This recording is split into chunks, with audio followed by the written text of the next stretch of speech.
Hi guys, going to continue reading chapter 2 of The Unicorn and the Born.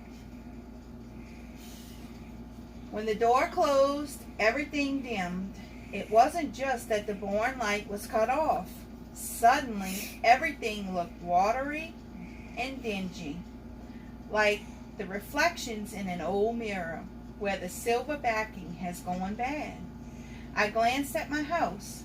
The TV still flickered. I climbed down from the treehouse and set out for the barn. My feet still knew the way in the dark and made soft little padding sounds in the dirt. At the edge of the woods, instead of going straight, I circled around the old chicken coop and tractor shed. I had heard that the lady who bought the farmhouse and sold the land was a vet, an animal doctor, and she planned to make a clinic downstairs. People wondered why she bought so much of the land if she wasn't going to farm, but it made sense now. I never heard of a vet who had unicorns for patients. There was a small window to the left of the barn door. If she was taking care of the unicorn, then she would be too busy to notice me if I peeked inside of there. Carefully, I leaned on the windowsill and I peered inside. The vet was squatting next to the unicorn, examining the bottom of its right front hoof. The creature was calm, studying the lady's face, listening to her talk. The lady acted just like she was explaining something to a person. I couldn't make out the words, but her tone was gentle and even. The unicorn huffed once and nodded as the vet reached for something in a black bag. Ow! Someone yanked my head back by the hair, hard. I jabbed back with my elbow, connecting with something soft. Oof! The grip on my hair let go. I whirled around and was face to face with that girl Allegra. Holding her side where I poked her in, she cut her eyes at me like I was something nasty she found in the sink. Who is trespassing now? She demanded, shoving me in the chest, so I fell back against the wall. I put my hands to protect my face. What do you think you're doing sneaking around in the middle of the night? She shrieked, slapping at me. I tried to slide away, but it just seemed to make her madder and louder. Get out! Go away, sneak! She yelled. Dad always told me not to hit girls, but I wasn't a bit sorry I had poked this one. I just wish I'd done it harder. I didn't do anything, you stupid girl, I yelled back. I just want to make sure that unicorn is okay. You aren't supposed to know about that. It's a secret. The barn door slid open and light poured over us. It's not a secret if he's already seen her. The unicorn will be fine and will be even better if you two keep quiet, the vet said. Allegra, what's going on here? Who is this boy? The lady put her hands on her hips and glared at both of us. I straightened up and I dropped my arms. I'm Eric Harper, ma'am, I said. Glad I was able to answer before that girl jumped in.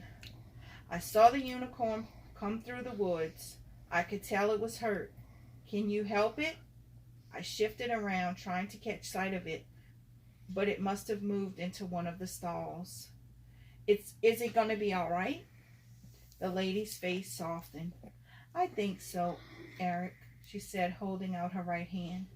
I'm Chris Baranski, Dr. Baranski. I see you've already met my daughter, Allegra. Any relation to Maggie Harper? Yes, ma'am, I said. We shook hands. She's my grandmother. So you probably know your way around this barn better than I do, she said. She stared at me hard. I could see she was considering what to do. Come on in, see for yourself. She stepped back and motioned inside. Mom, called Allegra, what are you doing? You can't let him in here. She grabbed for my arm, but I slipped past her and through the door. I walked slowly down the aisle and stopped in front of the middle stall on the left. The unicorn looked up at me calmly.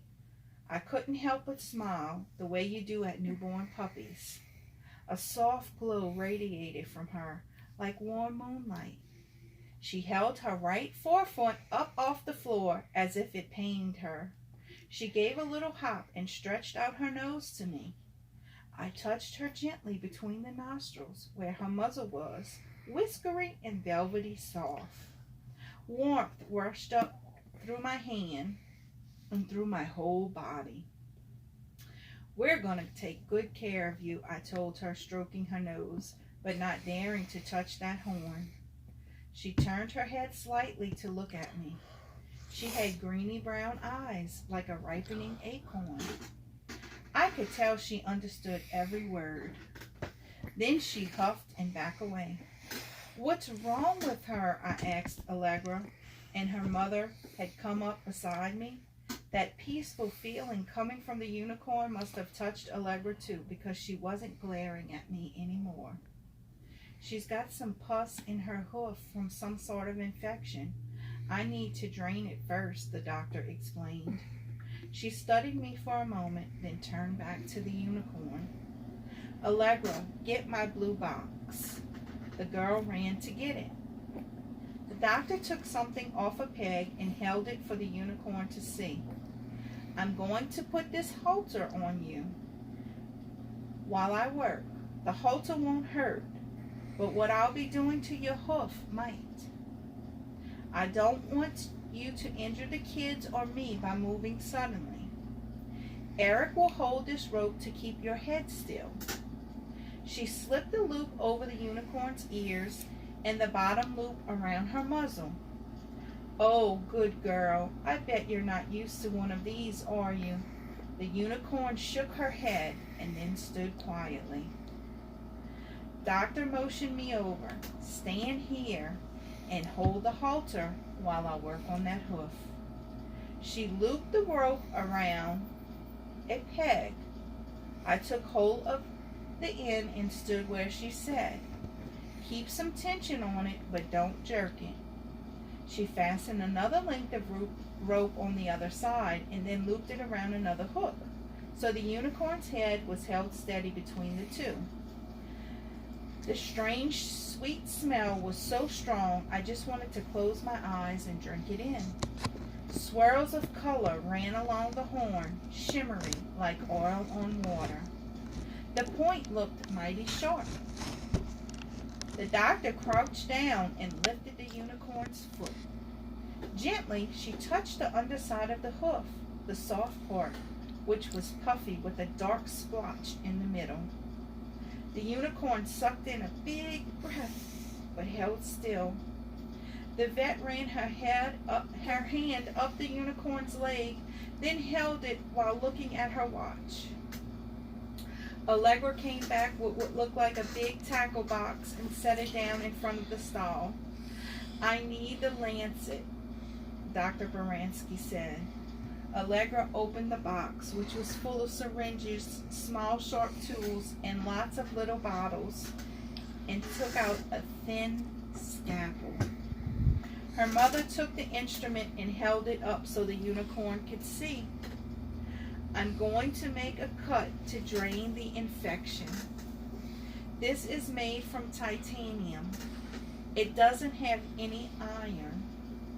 It may hurt a bit, but then your hoof can begin to heal. Understand?" At first I thought she was talking to me, but when the unicorn nodded, I realized my mistake. She took a firmer grip on the hoof, resting it on her leg. Then with a flick, she cut along the inside. Greenish yellow goo oozed out and dripped onto her blue jeans. A sour stink hit my nose, and the unicorn's too, because a shiver ran across her neck. The vet wiped the hoof with some gauze that Allegra handed her. Then, with another pad that came away with streaks of red mixed with green and yellow, she squeezed on the hoof some more, and the unicorn gave a little grunt. "Tweezers," she said, holding out her hand towards Allegra. Allegra wiped a pair of tweezers with a cloth that stank of deep disinfectant. The vet gently probed the cut with them. Another shiver skidded across the unicorn's skin. I couldn't see very well because the doctor was leaning so close over the hoof. Got it, she said, sitting back on her heels. She raised up the tweezers. Gripped in the tips was a tiny piece of metal. Looks like a bit of old barbed wire, don't you think? Allegra leaned in to see. It looks rusty. It probably does have iron, and that's why it got infected. The unicorn bent her head to peer at it too, and seemed to nod in agreement. What does iron have to do with it? I asked. Most animals get infections when they step on a rusty nail. People too, for that matter. Many supernatural creatures are allergic to iron. Some can tolerate it, but for some it's like poison and it can be deadly, the vet explained. Unicorns have magical healing powers, so I suppose they rarely get sick. The iron probably suppressed her healing ability. I've never had the chance to treat a unicorn before, so I'm not entirely sure, she said. She picked up the hoof again. Hand me the animal Lintex and some melanin. Allegra gave her little packages of stuff that her mother spread on the hoof. Then she packed more gauze on it. I could see how well they worked together, each doing her task and not getting in the other's way. Allegra pulled out a roll of some stretchy material which her mother wrapped around the foot. Then Allegra snipped off a length of duct tape, and that was the top layer of wrapping. The vet was careful to cover only the hoof and not catch any of the hair or skin under the sticky tape.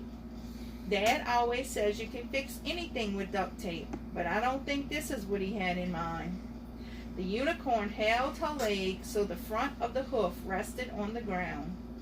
The vet stood, then stroked the unicorn's neck. She swept her hands across her back, making little soothing sounds. I should give you a shot now, some antibiotics for the infection, and a tetanus shot. But you look pregnant, and I don't want to give you any treatment that might hurt your baby. She said this looking straight in at the unicorn, who nodded her head again in agreement. The good news is, this won't hurt at all, she said, taking the stethoscope out of the box. It might feel cold. She rubbed her hand on the end of the little disc, then stuck the tips in her ears. Hunkering down on her heels next to the unicorn's side, she placed the disc on the rib cage. She listened for a moment, slid the stethoscope lower, and then moved it again. Even I could now see that the unicorn's belly stuck out more on the sides than her ribs, and it hung down low. You have a nice, strong heartbeat. Now I'm going to try to hear the baby. She moved the disc again, more under the belly, then frowned a bit. What's wrong? Asked Allegra. Hush. Still frowning, she moved the disc to a new place, then back, then to a third place and back again. She sat back on her heels, petting the unicorn's belly. Well, honey, I'm going to hold off on the shots for a while, she said to the unicorn. You're definitely expecting, and I think it's twins. Twins, Allegra cried. Are you sure? There are 2 rapid heartbeats coming from that belly. That's so cool, I said. You want to hear them? The vet asked me. Allegra glared. I could tell she thought she should go first. Her mother motioned me over, and when I crouched down, she hooked the stethoscope around my neck. I slid the earbuds in. She put the disc back on the unicorn's rib. You should be able to hear the mother's heartbeat now. And I could hear it. A big da-dump, da-dump, da-dump. The smell of earth and roses was real strong, and I could feel a big old grin spread across my face. The vet moved the disc lowered on the unicorn's belly, which had more pink showing through the white of her coat. Now one of the babies, she said. It took a moment, and then I could hear a fainter but faster da-dum, da-dum, da-dum, da-dum, da-dum. She moved the disc further underneath. Do you hear the second one? Leaning in, I closed my eyes so I could focus my ears. Da-dum, da-dum, da-dum, da-dum, da-dum. Then faint like a second voice in a choir, I could hear the second heartbeat behind the first. Da-dum, da-dum, da-dum, da-dum, da-dum, da-dum, da-dum, da-dum. I put my hand real gentle close to the disc. The unicorn's skin was warm and firm, like muscle, and didn't have a lot of give like my belly. I couldn't feel anything moving. Wow, I said. The vet smiled at me. My turn, snarled Allegra, poking me in the side with her knee. I let her take my place and stood next to the unicorn's head. I can tell when Allegra heard the babies. She smiled and her face was soft looking, almost pretty. It is twins, she said. Then her eyes got big and worried. But aren't twins dangerous for horses? The vet nodded, then explained to me. Horses don't have enough room in their bodies to carry twins successfully, so usually one is aborted or dies. But with unicorns, who knows? She ran her hands along the unicorn's side.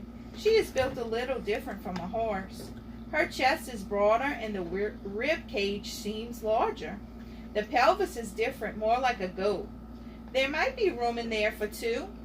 The vet moved up to her head and scratched the unicorn just behind the ears. All done for now. You need to stay here for a while.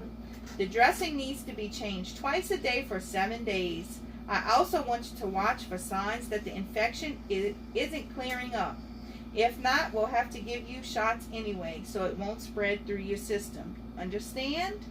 The unicorn made what sounded like a sigh and nodded her head to show she understood.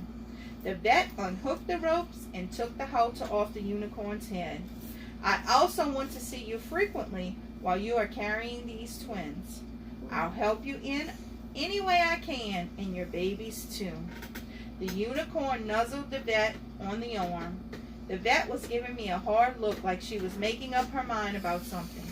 She's going to need to be kept in the barn here hitting maybe for a few months. Allegra, you know I depend on you, but I think we could use some extra help. Mom, Allegra said, tugging on her mother's arm, you can't mean that. We can manage just fine. We don't need him. Sweetie, I think we do. We haven't had a large animal to board before. She's going to need a lot of care. The vet drew herself up. I'd been focused on the unicorn. I hadn't noticed how big she was, almost as tall as my dad. With a stern expression that would have done a Sunday school teacher proud, she said, Eric, you did well tonight. We can use your help. But this part of my practice must be kept secret. You can't tell anyone, not even your parents. These creatures come to me for healing, not to be tormented. Or it could turn into a freak show. Can we trust you? Allegra didn't look too happy, but didn't say anything. The unicorn turned her head and gazed at me with big acorn-colored eyes. She wanted me to agree, I could tell. I swear I won't tell a soul. I'll do anything you say, whatever she needs. The unicorn rubbed my shoulder with her nose, being careful not to poke me with her horn. I stuck my hand out, and the vet shook it. Great, you're hired, she said. And that is the end of chapter 2, my friends. I will be back to join you with chapter 3. There was one picture in this chapter that I would like to show you guys. And this is the unicorn, and looks like the vet, Allegra, and Eric.